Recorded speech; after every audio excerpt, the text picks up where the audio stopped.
धीरे धीरे जैसे ही मेरी आंख खुली तो सर में बहुत ज्यादा दर्द महसूस होने लगा था। लेकिन जैसे ही मेरी खुद पर नजर पड़ी, मैं हैरान रह गई। मैं दुल्हन के कपड़े पहने हुए थी और सामने मेरी नौकरानी भी बैठी थी। उसकी भी हालत बहुत बुरी हो रखी थी।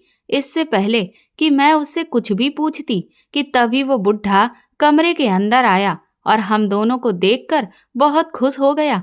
कहने लगा, मेरी दोनों दुल्हनों का मैं कब से बेसब्री से इंतजार कर रहा था। आज मेरी ये तमन्ना पूरी होगी। मेरी भी आज सुहाग रात होगी, वो भी दो दो दुल्हनों के साथ। एक साथ मैं अपनी हसरतें पूरी करूंगा। ये कहते हुए उसकी आंखें चमक रही थी। उसकी ऐसी बातें सुनकर मैं बुरी तरह से घबरा गई और गिड़गिड़ाने लगी। लेकिन उसे हम लोगों पर तरस नहीं आया। वो हम दोनों को पकड़कर बेड के पास ले गया और झटके से फेंक दिया। वो भले ही बूढ़ा था, लेकिन उसमें अभी भी बहुत ताकत थी और इसीलिए उसने हम दोनों को अपने काबू में कर रखा था। इसके बाद उसने हम दोनों को एक साथ, हमारी चीखें उस पूरे कमरे में गूंज रही थीं। लेकिन वो बुढ़ा तो ऐसा लग रहा था कि जैसे जन्म जन्म से इसी दिन का इंतजार कर रहा था। और इसीलिए वो रुकने का नाम, मेरा नाम सलोनी है। मैंने बचपन में ही अपने माँ बाप को एक कार एक्सीडेंट में खो दिया। उसके बाद से कोई भी ऐसा नहीं था जो मेरी जिम्मेदारी लेता। मैं उस वक्त मात्र 7 साल की थी। माँ बाप को खोना क्या होता है, उनके बिना कैसे जिया जाता है, ये तो मुझे कुछ पता ही नहीं था।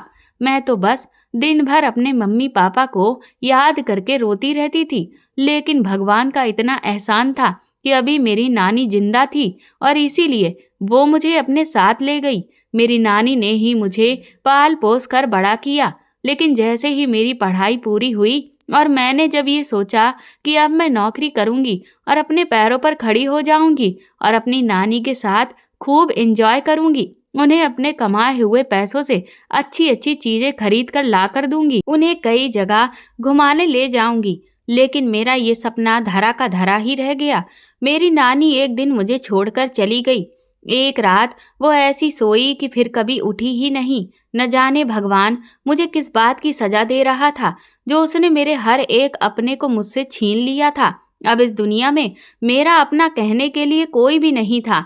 लेकिन फिर भी जब भगवान जिंदगी देता है तो आपको जीना ही पड़ता है। और मैं भी खुद के लिए जीना सीख चुकी थी। मेरा कोई खास दोस्त भी नहीं था जिसके साथ मैं अपनी खुशियां और अपने गमों को बांट सकती थी। लेकिन इसी अकेलेपन ने मुझे बहुत मजबूत भी बना दिया था।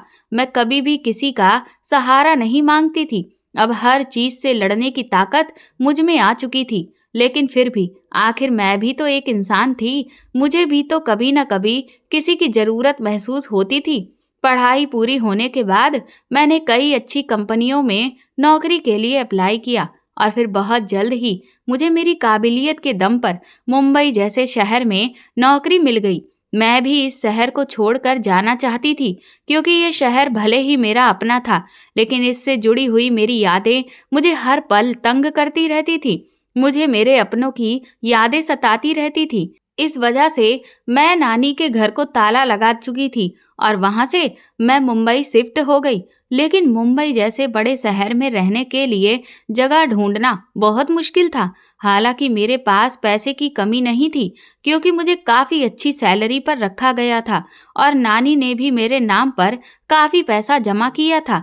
लेकिन मैं किसी बंद फ्लैट में नहीं रहना चाहती थी। मैं एक छोटे से शहर की रहने वाली थी और इसीलिए इन चिड़ियाघर जैसे डिब्बों में रहना मुझे नहीं आता था। मेरा तो ऐसे घरों में दम घुटता था। ऐसी जगह पर मैं चाहती थी कि मुझे कोई ऐसी जगह रहने को मिले जहां कम से कम मैं सांस तो ले सकूं, जहां मुझे कुछ पेड़ पौधे दिखें, पक्षियों की आवाजें सुनाई दें। और इसी बीच मेरे पास मेरे एक कॉलेज के क्लासमेट का कॉल आया। उसने सबसे पहले तो मुझे मेरी नौकरी के लिए कॉन्ग्रेचुलेशन कहा। उसके बाद वो कहने लगा कि दरअसल मुझे पता चला कि तुम मुंबई में ही शिफ्ट हो रही हो, तो जहां तक है तुम्हें रहने के लिए वहां कोई जगह भी चाहिए होगी। मैंने कहा, हाँ हाँ वो तो है, लेकिन तुम तो जानते ही हो ना कि ये इतना बड़ा शहर है कि यहाँ पर रहने के लिए अच्छी जगह आसानी से भला मिलती ही कहाँ है। वो कहने लगा, हाँ वो तो मैं जानता हूँ, और इसीलिए मुझे जैसे ही ये बात पता चली कि अब तुम मुंबई में ही रहोगी, तो मैंने तुम्हें फ़ोन किया। दरअसल मैं अपने मॉम और डैड के साथ हमेशा के लिए लंदन शिफ्ट हो रहा हूँ और जो मुंबई में हमारा घर है वो बिल्कुल खाली रहेगा। हमें भी किसी केयर टेकर की ज़रूरत थी जो हमारे घर का अच्छे से ख्याल रख सके, क्योंकि इस घर से हमारी बहुत सी यादें जुड़ी हैं और हम इसीलिए उसे बेचना नहीं चाहते हैं। लेकिन कोई भी ऐसा भरोसेमंद इंसान हमारे घर के लिए हमें मिल ही नहीं रहा था जिसे हम इसकी जिम्मेदारी दे सकें।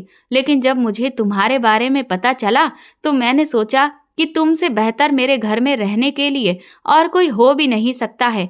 मेरी भी समस्या का समाधान हो जाएगा और तुम्हें भी रहने के लिए एक अच्छा घर मिल जाएगा। उसकी बात सुनकर मैं तो खुशी से उछल पड़ी थी। वो कहने लगा, अगर तुम्हें कोई ऐतराज ना हो तो क्या तुम मेरे घर में रहना चाहोगी? मैंने कहा, नेकी और पूछ पूछ, तुमने तो मेरी सारी प्रॉब्लम ही सॉल्व कर दी है। सच कहती हूँ, तुमने मुझ पर बहुत बड़ा एहसान किया है। वो कहने लगा, ये कोई एहसान नहीं है, बल्कि ये मेरी भी जरूरत थी। मुझे भी तुम्हारे जैसा ही कोई अच्छा इंसान चाहिए था। चलो ठीक है, तो फिर अब ये बात तय रही। कल तुम मुझे सुबह 8 बजे मिलना। मैं तुम्हें अपने घर की चाबी पकड़ा दूंगा और घर भी दिखा दूंगा, क्योंकि कल रात की फ्लाइट से हम लोगों को निकलना भी है। मैंने तुरंत ही उसे हाँ कहा। अगले दिन मैं उसके बताए हुए एड्रेस पर पहुंच गई और वहां पहुंचकर तो मेरी खुशी का ठिकाना ही नहीं रहा था, क्योंकि वो घर तो वाकई में बहुत खूबसूरत था। वो एक छोटा सा बंगलो टाइप का था जिसमें अंदर काफी बड़ा गार्डन था, झूला भी था, ढेर सारे पेड़ पौधे थे और अंदर से भी वो घर काफी खूबसूरत था।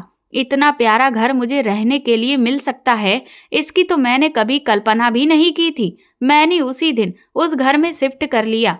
अगले दिन से मैं अपनी जॉब पर जाने लगी थी, लेकिन कुछ ही दिनों में मुझे खाने पीने से रिलेटेड बहुत दिक्कत होने लगी, क्योंकि सुबह सुबह मुझे जल्दी ही ऑफिस के लिए निकलना पड़ता था और कई बार रात तक लौटते हुए मुझे देर भी हो जाती थी और ऑफिस की थकान की वजह से कुछ भी बनाने का मन नहीं करता था।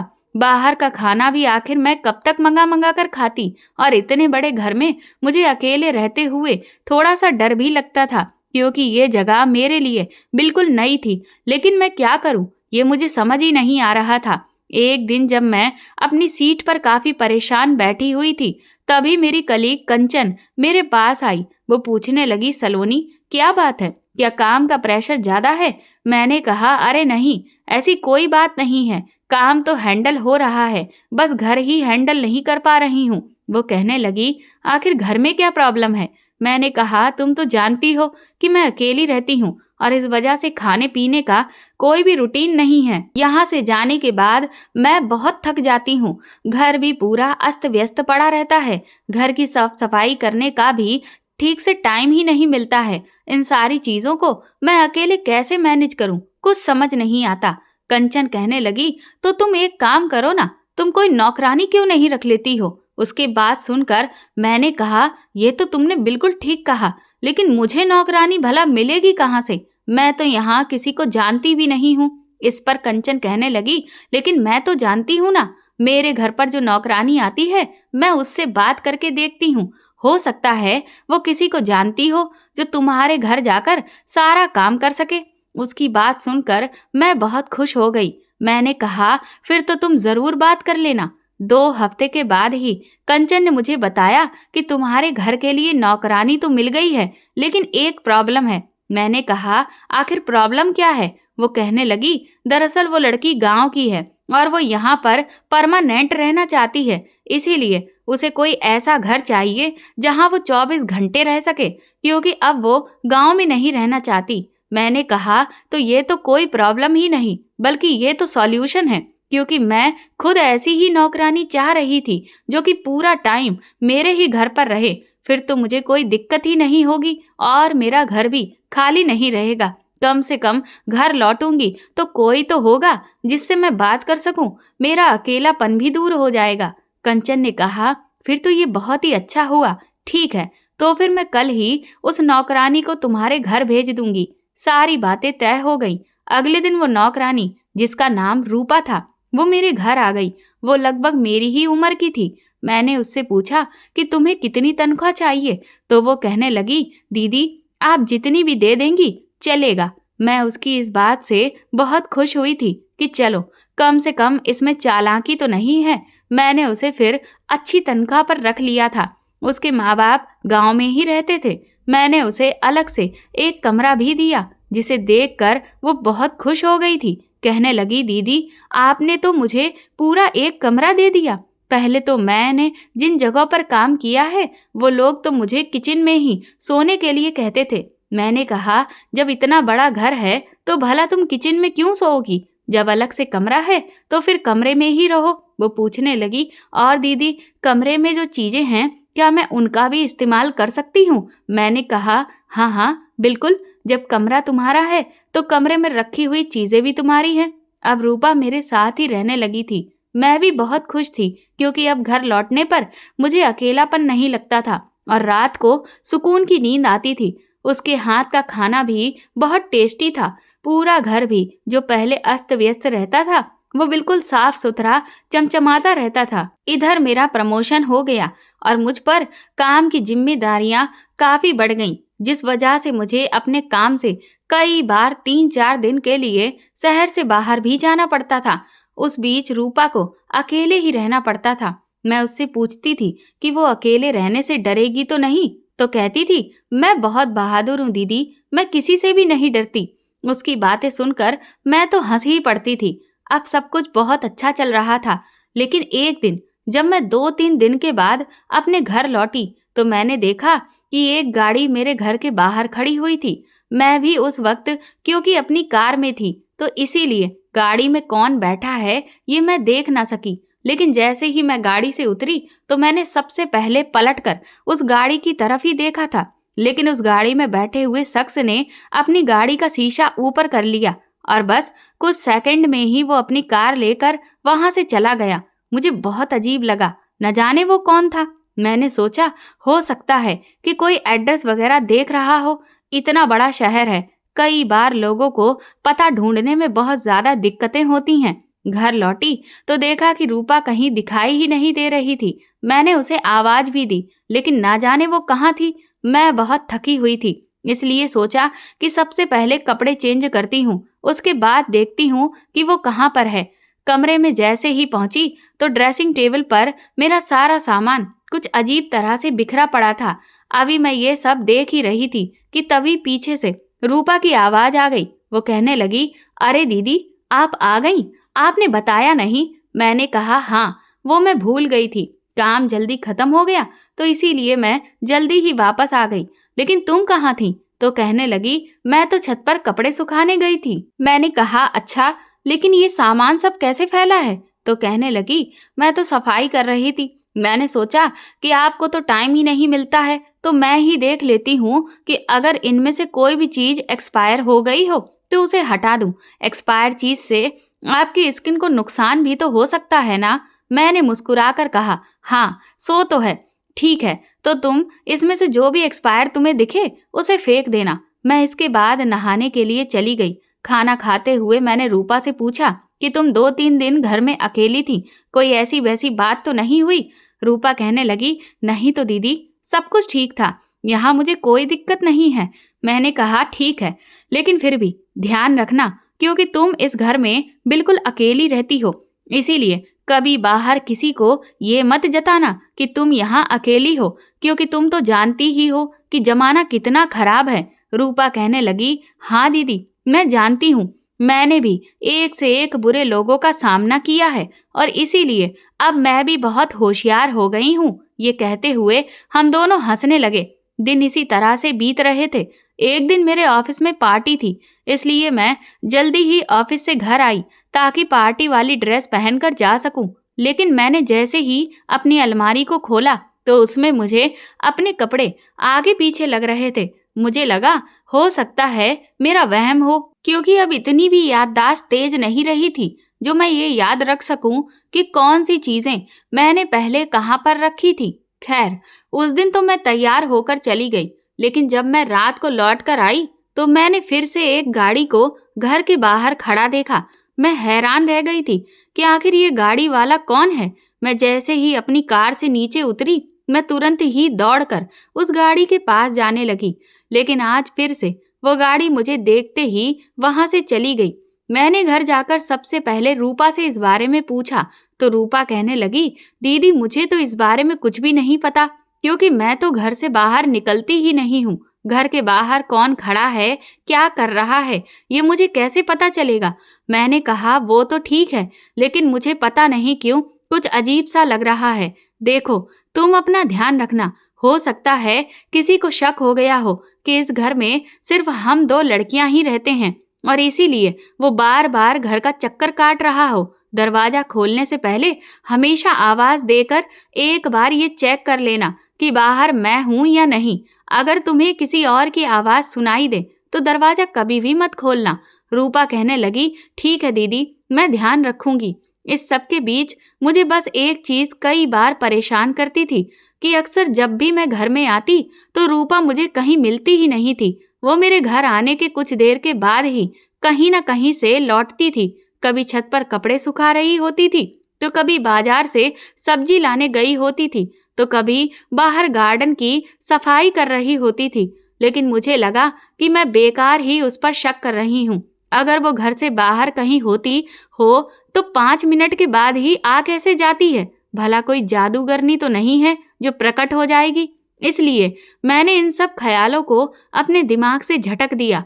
लेकिन उस दिन तो मुझ पर बिजली ही टूट पड़ी थी। जब मैं 1 हफ्ते के बाद अपने घर लौटी थी, उस दिन मैं बहुत देर तक बैल बजाती रही, लेकिन रूपा ने दरवाजा खोला ही नहीं। मुझे लगा कहीं ऐसा तो नहीं कि उसे कुछ हो गया हो, इसलिए मैंने तुरंत ही अपने पर्स में डुप्लीकेट चाबी को ढूंढा और किस्मत से उस दिन मेरे बैग में चाबी पड़ी हुई थी। मैंने जैसे ही दरवाजा खोला तो घर में तो सब कुछ शांत पड़ा हुआ था। मैं रूपा रूपा कहती हुई हर एक कमरे के अंदर जा रही थी, लेकिन रूपा मुझे कहीं नजर ही नहीं आई। न जाने वो कहाँ चली गई थी। मैंने उसके फोन पर फोन किया तो बेल तो बज रही थी, लेकिन वो अपना फोन उठा ही नहीं रही थी। मैंने सोचा कि मैं कुछ देर इंतजार करती हूँ। मैं कपड़े चेंज करने के लिए अपने कमरे में गई और दूसरे कपड़े अलमारी से निकाल ही रही थी कि तभी मुझे ऐसा लगा कि जैसे मेरे पीछे कोई खड़ा हुआ है। गरम गरम सांसें मेरे कंधे पर पड़ रही थीं। मेरे तो अचानक से पसीने ही छूटने लगे थे। मैंने उस 10 सेकंड में ही न जाने क्या क्या सोच लिया और खुद को ये समझा भी लिया कि शायद ये रूपा है। मुझे पीछे पलटकर एक बार जरूर देखना चाहिए। लेकिन आखिर वही हुआ जिसका मुझे डर था। मैं पीछे पलटी तो पीछे रूपा नहीं थी, बल्कि वहां पर कोई 50 साल का अधेड़ उम्र का आदमी खड़ा हुआ था। वो मुझे देखते ही बहुत ही अजीब तरह से दांत फाड़ फाड़ कर हंसने लगा और आंखें फाड़े ऊपर से लेकर नीचे तक मुझे घूर घूर कर देखने लगा। मैंने कहा, तुम कौन हो और यहाँ क्या कर रहे हो? तुम मेरे घर के अंदर कैसे आ गए? मैं जैसे ही चिल्लाने की कोशिश करने लगी तो उसने मेरा मुंह कसकर दबा दिया। कहने लगा, तुम सच में बहुत खूबसूरत हो। तुम्हारी खूबसूरती ने ही तो मुझे पागल कर दिया है। मैं कब से तुम्हें अपना बनाना चाहता था, लेकिन मौका ही नहीं मिल रहा था। पर अब मेरे सब्र का बांध टूट चुका है और इसीलिए अब मैं ये दूरी बर्दाश्त नहीं कर सकता। देखो, तुम जितना फड़फड़ाओगी उतना ही तुम्हें तकलीफ होगी, इसीलिए चुपचाप मेरी बात मान जाओ। सच कहता हूँ, जैसा मैं कहता हूँ अगर तुम वैसा ही करोगी तो फिर मैं तुम्हें रानी बनाकर रखूंगा। मैंने उसे अपने आप को छुड़ाने की बहुत कोशिश की, लेकिन मैं उससे खुद को छुड़वा ही नहीं पा रही थी। वो मुझे घसीट कर घर से बाहर ले जाने लगा। मैंने उसे कसकर धक्का दिया, जिससे वो लड़खड़ा कर गिर गया। लेकिन जैसे ही मैं बाहर की तरफ भागी तो उसने न जाने क्या ऐसा फेंक कर मेरे सर के ऊपर दे मारा कि जिसकी चोट से मुझे पता ही नहीं चला कि मैं कब बेहोश हो गई। और जब मेरी आंख खुली तो मेरे तो होश ही उड़ चुके थे, क्योंकि उस वक्त एक तो मैं सर में बहुत बुरे दर्द से तड़प रही थी और दूसरा मैंने उस वक्त लहंगा पहना हुआ था और सारे दुल्हन के जेवर मेरे शरीर पर लदे हुए थे। मैं पूरी तरह से एक दुल्हन के भेष में थी। अभी मैं ये सब देख ही रही थी कि तभी जब मेरी नजर कुछ साफ हुई तो सामने मैंने रूपा को बैठे देखा। वो भी उस वक्त दुल्हन बनी बैठी हुई थी और मेरी तरह उसके भी हाथ बंधे हुए थे। मुझे होश में आते देख वो बुरी तरह से रोने लगी। कहने लगी, दीदी आप ठीक तो है ना? मुझे माफ कर दीजिए दीदी, मेरी वजह से आप इस मुसीबत में पड़ गईं। मैंने हैरत से उसकी तरफ देखा और कहा, तुम्हारी वजह से? आखिर तुम कहना क्या चाहती हो? और ये सब हो क्या रहा है? ये बुढ़ा कौन है? इससे पहले कि रूपा मुझे कुछ भी बताती कि तभी उस कमरे के बाहर से किसी लड़की के जोर जोर से चिल्लाने की आवाज आई। उस कमरे का दरवाजा टूटा हुआ था, जिससे उसके बीच में बहुत सारी मोटी मोटी दरारें पड़ी हुई थीं और उन दरारों से बाहर का नजारा साफ देखा जा सकता था। बाहर एक बड़ा सा हॉल था, जिसमें बहुत सारे बेड रखे हुए थे और उन बेड को चारों तरफ से पर्दों से ढका गया था। लेकिन हमें समझ नहीं आ रहा था कि यहाँ पर हो क्या रहा है कि तभी एक आदमी सामने पड़े एक बेड से गुस्से में उठा और वो बुढ़ा जो मेरे घर में घुसाया था, उससे वो आदमी नाराजगी से कहने लगा कि मेरे पैसे वापस करो, मेरा पूरा मूड खराब हो गया है। मैं यहाँ अपना मूड बनाने आया था, लेकिन मेरे पैसे और टाइम तूने दोनों ही खराब कर दिए। उस बूढ़े ने उस आदमी के पैसे वापस किए और वो आदमी वहां से गुस्से में तनफनाया हुआ चला गया। लेकिन तभी वो बूढ़ा उस बेड की तरफ आगे बढ़ा और उसने जैसे ही पर्दा हटाया तो मैंने देखा कि एक लड़की जंजीर से बंधी हुई थी। उसकी हालत बहुत खराब थी। वो बेचारी हाथ जोड़कर उस बुढ़े के आगे रो रही थी, मुझे छोड़ दो, मुझे जाने दो, मैं ये सब काम नहीं करूंगी। लेकिन वो बुढ़ा उस पर थप्पड़ों की बारिश करने लगा, कहने लगा, तू अब मेरे किसी काम की नहीं रही। मैं तुझे कहा था कि चुपचाप मैं जैसा कहता हूँ वैसा ही कर, और अगर तूने ऐसा नहीं किया तो फिर तेरे जिंदा रहने का कोई फायदा ही नहीं है, और इसीलिए ये ले। ये कहते हुए उसने एक बड़ा सा इंजेक्शन उसकी गर्दन में गड़ा दिया और पूरा इंजेक्शन उसकी गर्दन में घुसा दिया। उस लड़की की बस सिर्फ एक चीख ही निकल पाई और उसके बाद वो वहीं पर ढेर होकर गिर गई। ये नजारा देखकर मेरे और रूपा दोनों के होश फाख्ता हो गए थे। ये बुढ़ा तो बहुत ही खतरनाक था। इसके बाद उस बुढ़े ने उस लड़की को जंजीरों से खोला और घसीटते हुए उसे कहीं बाहर की तरफ लेकर जाने लगा। न जाने वो उस लड़की के साथ क्या करने वाला था। मैं तुरंत ही घबरा कर उठी तो देखा कि मेरे पैर में भी उस बुढ़े ने जंजीर डाली हुई थी, लेकिन वो जंजीर लंबी थी और इसीलिए मैं उस कमरे में लगी हुई खिड़की के पास पहुंच गई। बाहर जब मैंने झांक कर देखा तो सामने एक बड़ा सा गार्डन था, जहां बहुत बड़े बड़े पेड़ खड़े हुए थे और ढेर सारे पेड़ पौधे थे। लेकिन तभी मेरी नजर एक बड़े से गड्ढे पर पड़ी जो वहां पर खुदा पड़ा था। उसे देखकर कोई भी बता सकता था कि ये गड्ढा किसी की कब्र के लिए खोदा गया है। अभी मैं ये सब देख ही रही थी कि तभी वो आदमी उस लड़की को घसीटते हुए उस गड्ढे के पास ले आया और उसने एक झटके से लात मारकर उस लड़की को उस गड्ढे में डाल दिया और फिर धीरे धीरे उस पूरे गड्ढे को मिट्टी से भर दिया। इसके बाद पास में रखे हुए कुछ पौधों को उसने उस लड़की की कब्र के ऊपर लगा दिया।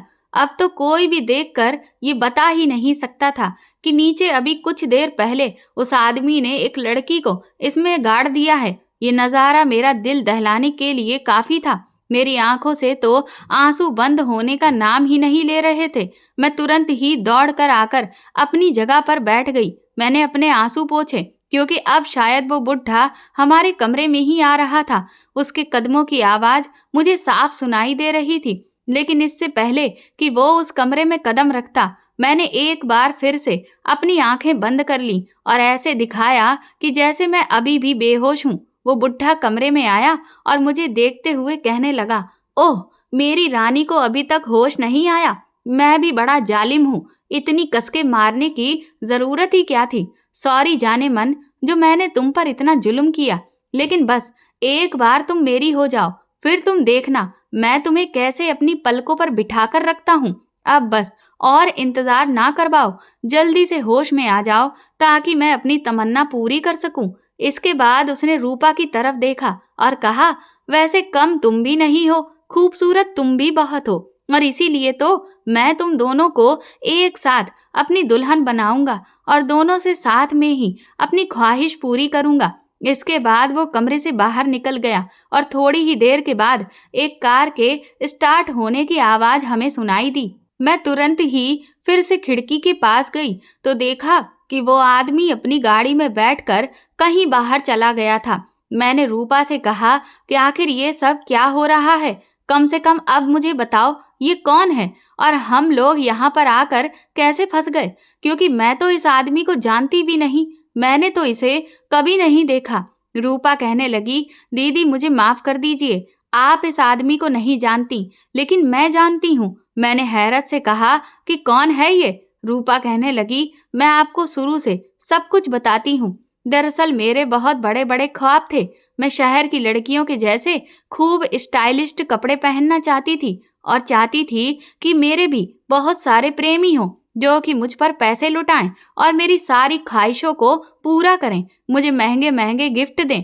गांव में रहकर तो ये सब कुछ हो नहीं पा रहा था, इसलिए मैंने फैसला किया कि मैं शहर चली जाऊंगी। और फिर जब मुझे आपके यहाँ काम करने का ऑफर मिला तो मानो मेरी कल्पनाओं को पंख लग गए थे। मैंने सोचा कि ये तो मेरी ख्वाहिशों को पूरी करने का सुनहरा मौका है, क्योंकि आप तो अपने काम पर चली जाया करोगी और मैं पूरा दिन घर में अकेली रहूंगी, और एक अकेले आदमी का भला कितना काम। इसीलिए मुझे अपनी ख्वाहिशों को पूरा करने का भी मौका मिल जाएगा।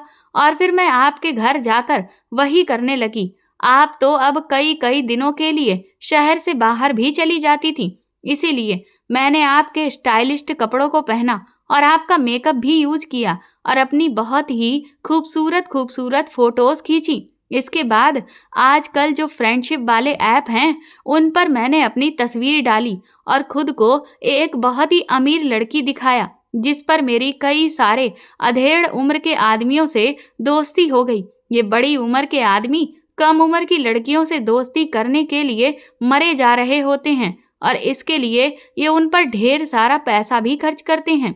मैंने भी इस बात का फायदा उठाया और कई सारे आदमियों के साथ दोस्ती की, और वो मुझे जब भी कहीं मिलने के लिए बुलाते थे तो मैं आपके कपड़े ही पहनकर उनके साथ खूब घूमने जाती थी। वो लोग मुझे एक से एक बढ़िया मॉल में लेकर जाते थे और बहुत महंगी महंगी शॉपिंग कराते थे। मैं बहुत महंगे महंगे रेस्टोरेंट में खाना खाने जाती थी। इसके अलावा वो लोग मेरी हर ख्वाहिश को पूरा करते थे, जिसे देखते हुए मेरा लालच दिन व दिन बढ़ता ही चला जा रहा था। और अब मैं उन लोगों से कभी हीरे की अंगूठी, कभी मोबाइल, तो कभी हीरे के हार की डिमांड करने लगी थी। लेकिन कहते हैं ना कि कोई भी चीज मुफ्त में नहीं मिलती, इसलिए उन्हें भी मुझसे बदले में वो चाहिए था जो दुनिया का हर आदमी एक औरत से चाहता है। लेकिन मैं वो सब नहीं करना चाहती थी, मैं सिर्फ उनका फायदा उठाना चाहती थी। इसलिए मैंने उनसे यही कहा कि मेरी बड़ी बहन है जो कि बहुत ज़्यादा स्ट्रिक्ट है और मैं उनसे बहुत डरती हूँ। वो हर वक्त मुझ पर नज़र रखती है और जैसे ही अगर कभी वो लोग मुझे कहीं होटल में ले जाने की बात करते या किसी जगह पर वो मेरे साथ ज़्यादा नज़दीकियाँ बढ़ाते तो मैं आपका बहाना बना देती थी कि दीदी मुझे घर बुला रही है, दीदी का फ़ोन आ रहा है, वो घर लौट आई है। ये सारे बहाने करके मैं उनसे अपना पीछा छुड़ा लेती थी, लेकिन मेरा फ़ायदा खूब हो रहा था। रूपा की बात सुनकर मैंने उससे कहा, तो इसका मतलब उस दिन जो सामान फैला हुआ था वो इस वजह से नहीं था कि तुम एक्सपायरी डेट चेक कर रही थी, बल्कि तुम मेरा मेकअप कर रही थी। रूपा रोते हुए कहने लगी, हाँ दीदी, मैंने कहा इसीलिए मुझे मेरी पार्टी वाली ड्रेसेस भी बहुत बिखरी हुई लगती थी, लेकिन मुझे लगता था कि शायद ये मेरी गलत फहमी है और इसी वजह से जब भी मैं घर आती थी तो तुम मुझे गायब ही दिखती थी। रूपा कहने लगी, हाँ दीदी, क्योंकि आपके घर से जाते ही मैं भी इन लोगों के साथ घूमने के लिए निकल जाती थी और इस ऐप से मेरी इस बुढ़े से भी दोस्ती हुई थी। ये करोड़पति आदमी है। मैंने सोचा कि इससे जितना पैसा ऐंठ सकती हूँ उतना ऐंठ लेती हूँ और इसीलिए मैंने इससे कुछ ज़्यादा ही नज़दीकियाँ बढ़ाईं और इसे अपने घर तक लेकर आने लगी थी। आप कह रही थी ना कि घर के बाहर आपने एक गाड़ी वाले को देखा था, वो और कोई नहीं बल्कि वो यही था। लेकिन मुझे ये नहीं पता था कि ये सीधा सादा सा दिखने वाला बुढ़ा साइको निकलेगा। ये तो पूरी तरह से पागल है। मैंने रूपा से कहा, साइको, आखिर कहना क्या चाहती हो तुम? रूपा कहने लगी, दीदी, दरअसल कल इसने मुझे कहा कि मैं तुम्हें एक बहुत ही खूबसूरत जगह दिखाना चाहता हूँ। मुझे लगा कि कोई पब्लिक प्लेस होगा जहाँ ये मुझे लेकर आना चाहता है। लेकिन जैसे ही ये मुझे इस बंगले में लेकर आया और यहाँ मैंने देखा कि ये तो आबादी से बहुत दूर है, तो मेरे दिमाग की घंटी बजने लगी। मुझे लगा कि आज तो मैं फंस गई। ये मुझे बड़े प्यार से घर के अंदर ले जाने लगा। कहने लगा, मैं कब से इस दिन का इंतजार कर रहा था और आज वो मौका मेरे हाथ आ ही गया। आज तो तुम्हारी दीदी भी बाहर गई हुई है और तुम्हें भी आज किसी बात की जल्दी नहीं है, तो फिर चलो हम अपने रिश्ते की ओर एक और कदम बढ़ाते हैं। ये कहते हुए उसने जैसे ही घर का दरवाजा खोला, मैं तुरंत ही पीछे पलट गई और मैंने झूठा बहाना बनाया कि आपका मेरे पास फोन आ रहा है। मैंने कहा कि दीदी का फोन आने लगा है, लगता है वो घर आ गई है। वो अक्सर ऐसा ही करती है, वो अचानक घर आ जाती है। आप मुझे जल्दी से घर छोड़ दीजिए, वरना दीदी बहुत नाराज होगी। मैं जैसे ही उसकी कार की तरफ भागी, उसने मेरा हाथ कसकर पकड़ लिया। कहने लगा, बस बहुत हो गया तुम्हारा नाटक।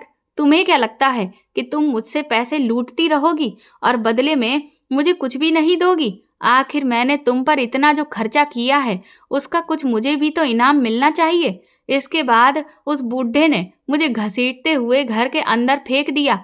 मैंने चिल्लाने की बहुत कोशिश की, लेकिन यहाँ कोई है ही नहीं जो हमारी चीखें सुने। लेकिन जैसे ही मेरी नज़र सामने की दीवार पर पड़ी, तो मेरी तो आंखें फटी की फटी रह गई थीं। सामने की दीवार पर न जाने कितनी सारी लड़कियों की तस्वीरें टंगी हुई थीं और जिन पर हार चढ़ा हुआ था। मैं अभी उन्हें देख ही रही थी कि ये बुढ़ा पागलों के जैसे हंसने लगा।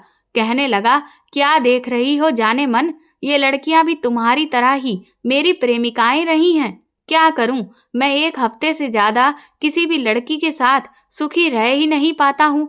एक हफ्ते के बाद ही मुझे किसी दूसरी लड़की की जरूरत महसूस होने लगती है और इसीलिए जब मेरा काम इन लड़कियों से पूरा हो जाता है, तो फिर मैं उन्हें और दूसरे आदमियों के हवाले कर देता हूँ। आखिर इन पर इतना खर्चा जो किया है, तो वो सारा वसूल भी तो करना पड़ेगा। और फिर जब ये वसूली पूरी हो जाती है और ये लड़कियां मेरे किसी काम की नहीं रहती, तो उन्हें मार के यहीं अपने इस गार्डन में जमीन के नीचे दबा देता हूँ। लेकिन देखो, मैं इतना शरीफ हूँ कि इन्हें भुलाता नहीं हूँ, इन्हें पूरा सम्मान देता हूँ और उनकी तस्वीर को हार चढ़ाकर टांग देता हूँ। ये सारी मेरी पत्नियां हैं, तो कम से कम इतना सम्मान तो इन्हें मिलना ही चाहिए। ये सब भी बेचारी मुझे बहुत सीधा और खुद को चालाक समझ रही थी। ये भी तुम्हारी तरह ही थी। इनको लगता था कि ये मुझसे अपना काम निकलवाती रहेंगी और मुझे बेवकूफ बनाती रहेंगी, लेकिन इन्हें नहीं पता था कि दरअसल मैं तो खुद मुर्गी को हलाल करने से पहले उसे जमकर दाने खिला रहा था। उसकी बातें सुनकर मैं रोने लगी थी, तो कहने लगा, देखो, रो रो कर अपनी ये खूबसूरती खराब ना करो। और तुम फिक्र क्यों करती हो? तुम अब मेरी होने वाली पत्नी हो, पूरे एक हफ्ते के लिए। इधर देखो, मैंने शादी की भी सारी तैयारी करके रखी हुई है। मैंने जैसे ही नजर घुमाकर देखा, तो वाकई में वहां पर पूरा मंडप सजा हुआ था। वो बुढ़ा कहने लगा, रूपा, तुम बहुत खूबसूरत हो, लेकिन तुमने मुझे अपने घर बुलाकर और अपनी दीदी को दिखाकर मेरी ख्वाहिश और बढ़ा दी। मैंने जब पहली बार तुम्हारी दीदी को देखा, तो मेरे तो होश ही उड़ गए थे। मैंने अब तक इतनी लड़कियों को अपने जाल में फंसाया, लेकिन उसके जैसी खूबसूरत लड़की तो मैंने आज तक नहीं देखी और ऐसी बला सिर्फ मेरे लिए ही बनी है। इसीलिए मैंने फैसला किया है कि मैं तुम दोनों से एक साथ शादी करूंगा, क्योंकि मुझसे सब्र ही नहीं हो रहा है। मैंने उसके बहुत हाथ पैर जोड़े कि वो आपके साथ कुछ भी ना करे, लेकिन वो कहने लगा कि अब तो मेरा दिल उस पर आ चुका है। क्या करूं? जिस दिन से मैंने उसे देखा है, वो तो मेरी नजरों में ही बस गई है और इसके बाद वो मुझे बांध कर कहीं चला गया और फिर अब वो आपको भी यहाँ ले आया। ये सब मेरी गलती है। अगर मैं ये सब कुछ नहीं करती, तो आप भी इस जाल में नहीं फंसती। मैंने ही उसे आपका घर दिखा दिया और तभी उसकी गंदी नजर आप पर पड़ी और उसने आपके साथ भी वही किया जो उसने मेरे साथ किया। ये कहकर रूपा जोर जोर से रोने लगी। कहने लगी, दीदी, मुझे माफ कर दीजिए। आज मुझे अपने किए पर बहुत पछतावा हो रहा है। मैंने रूपा से कहा कि मैं तो तुम्हें कितना सीधा और सुलझी हुई लड़की समझती थी, लेकिन तुम तो बहुत ही बिगड़ी हुई निकली। अपनी ख्वाहिशों को पूरी करने का भला ये भी कोई रास्ता होता है? अगर तुम्हें इतना ही शौक था कि तुम शहर की लड़कियों के जैसे कपड़े पहनो और उनके जैसा ही लाइफ स्टाइल अपनाओ, तो उसके लिए मेहनत करती। तुम मुझसे कहती, मैं तुम्हें आगे पढ़ने लिखने में मदद करती, लेकिन तुमने तो गलत रास्ता चुना। तुम्हें लगा कि तुम इस आदमी को चूना लगा दोगी और इसका फायदा उठाकर अपनी ख्वाहिशों को पूरा करोगी। लेकिन देख लो, तुम्हारी ख्वाहिशों का ये नतीजा है कि आज हम इतनी बड़ी मुसीबत में फंस चुके हैं।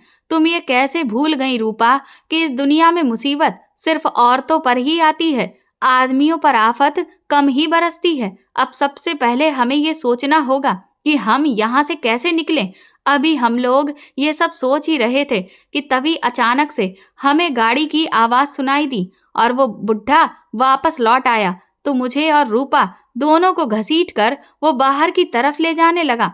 हम अपनी पूरी ताकत आजमा रहे थे, लेकिन वो मानने को तैयार ही नहीं था। मैंने उसके सर पर अपना सर जोर से मारा, जिससे वो नाराज हो गया और कहने लगा कि मैं तेरे साथ नरमी बरत रहा हूँ तो तू मुझे बेवकूफ समझ रही है। ठीक है, अब मैं यही और अभी तेरी इज्जत तार तार करूंगा और उसके बाद ही तेरी अकल ठिकाने आएगी। ये कहते हुए उसने मेरे कपड़ों को खींचना शुरू कर दिया। मेरे तो होश ही उड़ गए थे। वो बुढ़ा बिल्कुल पागल हो गया था। वो मुझे अपनाने के लिए बौखलाया जा रहा था, लेकिन तभी रूपा ने एक लात खींचकर उसके कंधे पर मारी, जिससे वो लड़खड़ा कर पास में रखी हुई टेबल के पास जाकर गिरा और वो टेबल का कोना उसके सर से लग गया, जिससे उसके सर से खून आने लगा। ये देखकर वो गुस्से में पागल हो चुका था। उसने आओ देखा न ताओ और पास ही पड़े एक लोहे के डंडे को उठाया और उसने 4-5 वार रूपा के ऊपर कर दिए। मैं चीखती रह गई, लेकिन मैं रूपा को बचा न सकी। रूपा बेचारी ने वहीं दम तोड़ दिया। इसके बाद उस बुढ़े ने मेरी तरफ डंडे को दिखाते हुए कहा कि देखो रानी, अब मेरी बात प्यार से मान जाओ। इसे तो मैंने ऊपर पहुंचा दिया है, लेकिन तुम्हारे साथ मैं ऐसा करना नहीं चाहता हूँ, क्योंकि सच कहता हूँ, तुमसे मैं बहुत प्यार करता हूँ। इसीलिए मेरे गुस्से का अब और इम्तिहान मत लो और चुपचाप मेरी बन जाओ। उसके ऐसे रूप को देखकर मैं बहुत डर गई थी। बार बार मेरी नज़र रूपा पर ही जा रही थी और मेरी आंखों से आंसू बह रहे थे। मैंने कभी नहीं सोचा था कि एक दिन रूपा मेरी आंखों के सामने ही दम तोड़ देगी। इसके बाद वो बुढ़ा मुझे शादी के मंडप में लेकर गया और उसने मुझे अग्नि कुंड के सामने बिठा दिया। वो खुद ही मंत्र पढ़े जा रहा था और साथ में बहुत खुश भी होता जा रहा था, लेकिन मैं हिम्मत नहीं हारने वाली थी। मुझे अब हर हाल में रूपा की मौत का बदला भी लेना था और उसने अब तक जिन भी लड़कियों के साथ बुरा किया था, उन्हें भी उसके चुंगल से छुड़ाना था। मेरे हाथ उसने अभी तक बांध रखे थे और उन बंधे हुए हाथों से ही मैं हवन सामग्री को उठाकर अग्नि कुंड में डाल रही थी। मैंने तुरंत ही हवन सामग्री की प्लेट को उठाया और पूरी प्लेट उस आदमी की आंखों की तरफ उड़ेल दी, जिससे वो बुरी तरह से बिलबिला गया। उतनी देर में जब तक वो संभलता, मैंने अपने हाथों की रस्सियों को उस अग्नि कुंड की आग के ऊपर किया, जिससे कुछ ही देर में रस्सी पूरी तरह से जलकर टूट गई और मेरे दोनों हाथ खुल गए। लेकिन तब तक वो बुढ़ा संभल चुका था। वो गुस्से में मुझ पर टूट पड़ा कि तू मेरी बात मानेगी नहीं, लेकिन मैंने भी पास में रखी हुई कुर्सी को उठाकर उसके सर पर इतनी जोर से मारा कि वो वहीं बेहोश होकर गिर गया। मेरे पास यहाँ से भाग जाने का मौका बहुत अच्छा था, लेकिन मैं उन लड़कियों को इस दलदल से आजाद कराए बिना यहाँ से जा नहीं सकती थी। इसलिए मैं तुरंत ही भागती हुई ऊपर की तरफ गई, पर जैसे ही मैं उस हॉल में पहुंची, सच कहती हूँ, उन लड़कियों की हालत देखकर मेरा दिल दहल गया था। ऐसा लग रहा था कि उन्हें हर रोज जैसे किसी जानवर ने नोच कर खा लिया हो। शायद उनके साथ दिन में कई कई बार कई कई आदमी, ये सोचकर ही मेरी आत्मा घिन से भर गई थी। लेकिन मैं एक एक बेड के पास जा जाकर उनकी जंजीरों को खोल रही थी, पर वो बेचारी तो उस वक्त अपने पूरे होश और हवास में ही नहीं थी, जो वो मेरे साथ वहां से भाग सकती। मैं उन्हें उठाने की कोशिश तो कर रही थी,